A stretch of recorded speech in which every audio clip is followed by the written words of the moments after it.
Hi everyone and welcome to my YouTube channel. Look at this video, I'll show you how to start an online business. So, before starting this video please click I like it and subscribe to our channel for future updates. 1. Assess the viability of your new business idea. Just because it's easier to start an online business doesn't mean no costs are involved. As with a physically based business, the first step to take with your online business is to assess your idea's feasibility. The most brilliant business idea can be unsuccessful if your product or service has no market.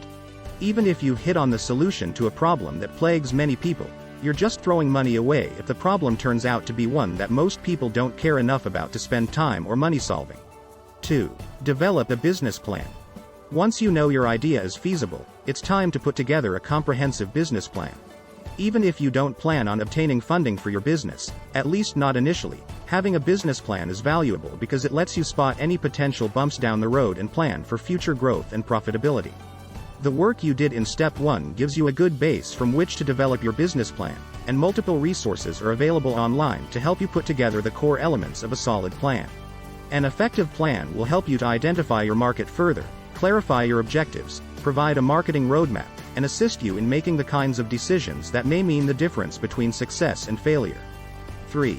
Choose a business name. Choosing your business name is an important step in the startup process. Because your business will primarily function online, your chosen name must be available for registration as a business name in your state and within the digital space. If your chosen name isn't available as a domain name or social media username, consider different permutations of the name, and remember that many domain name extensions beyond the original .com are available. Additionally, it's important to check that your name and domain name aren't impinging on any registered trademarks. 4. Decide on your business structure. The business structure you choose will dictate the legal and tax requirements you need to meet. Most small business owners choose from the following structures. Sole proprietorship. This is the simplest form of business structure, but its lack of limited liability offsets its simplicity. Partnership. While this form of business structure might appeal to you if you are embarking on your venture with a partner, your liability is unlimited like a sole proprietorship.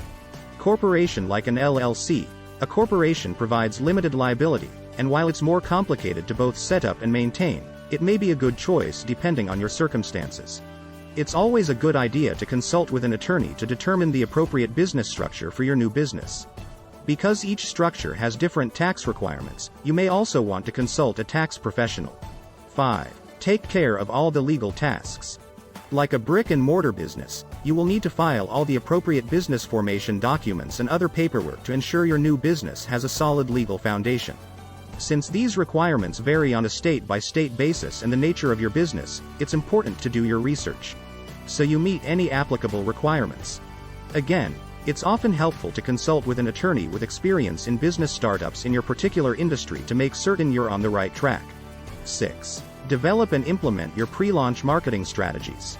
It's important to market your online business while you're working on each of the previous steps. Your business plan will have provided you with the information you need to develop effective marketing strategies for your potential market. No matter what strategies you go with, it's important not to skimp on implementation.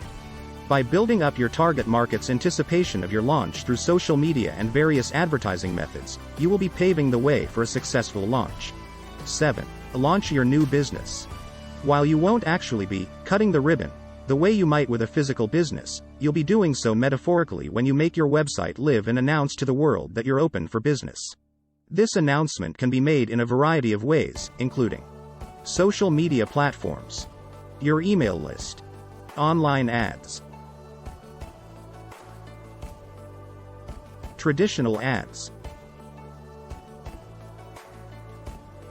During the launch phase, you will reap the benefits of the work you did during your pre-launch marketing. Of course, your work will have only just begun, but by going through these 8 steps, you will have built a solid foundation for your online business. Laying the groundwork in this manner means you can devote your time to running and marketing your new business, rather than dealing with the various fires that might arise if you'd neglected any of these important steps along the way. Thanks for watching.